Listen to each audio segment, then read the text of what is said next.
You have a neck incompatible with dentistry and you need to find a new job. Those were words that no dentist wants to hear halfway through their career. Least of all at the end of a good 8 months of treatment, diagnosis and investigations, that's the end point. That the solution to your problem is to stop working. Kind of put a scupper on my plans. I should have been at a point where I was planning the next 20 years of my career, where I was looking forward to the future and developing it and furthering what I was doing. And suddenly I was in survival mode. I'm the biggest earner in our family. The income relies on me. So to suddenly say, stop what you're doing and find something else to do wasn't an option. But carrying on working was a real problem. I was in pain. I couldn't maintain a working position for a full day. And I didn't know when my neck and my shoulder were going to go. So I would arrive at work and I might get to 10 o'clock and we'd have to cancel the day's patients. I might get to 1 o'clock and we might have to cancel the day's patients. And I didn't know. I was cancelling patients all over the place. I was worried about patients we were rebooking. I'd be scanning my list in the morning to see if there were people that I'd already had to rebook, and could I just hold out and hold on even though I was in agony and finished them. I wasn't sleeping. I wasn't sleeping because of the pain from my neck and shoulder. If you've ever had back, neck or shoulder pain, you can't find a position to sleep in. So you're always waking up. You're medicating when the medication wears off, you're waking up. And then when I was waking up, I was ruminating on a million things. I was completely wired. I just couldn't stop trying to solve a problem I had no solution to. I was concerned about all the patients I was cancelling. I was concerned about the potential then for complaints coming in and what that involves. I'm a contractor, so if I'm not working, I'm not getting paid. So finishing at 10 o'clock, I might as well not be at work. So this was already affecting kind of our financial stability at home and the status quo. I would be foul. I would come home and I'm so frustrated with myself, and I'm in pain and I'm tired and I'm grumpy and I don't know how to do it. And I don't know anyone that can tell me how to do this or to get out of it.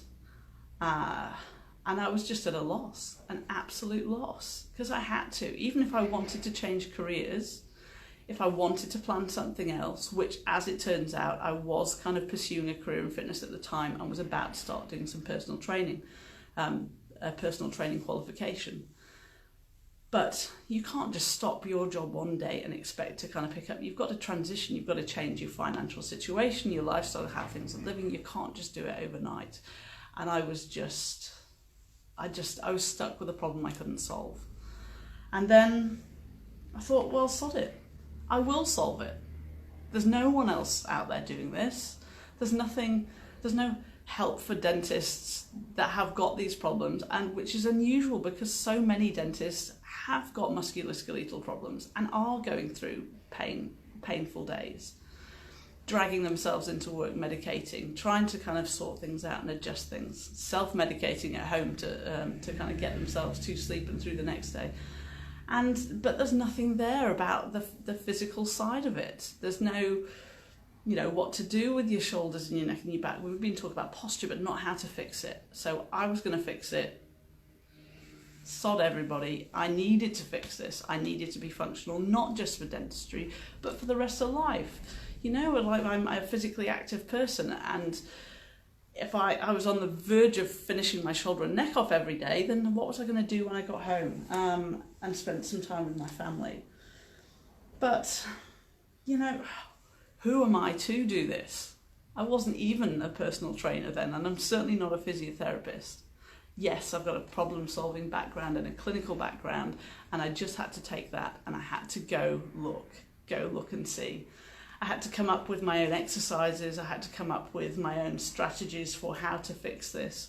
For me, my primary problems were my grip strength and things like that. But 6 months of doing that, and I got there. 6 months of looking a complete fool in the gym, of wondering what on earth I was doing, of going backwards sometimes instead of forwards, but I got there and I could get through clinical day.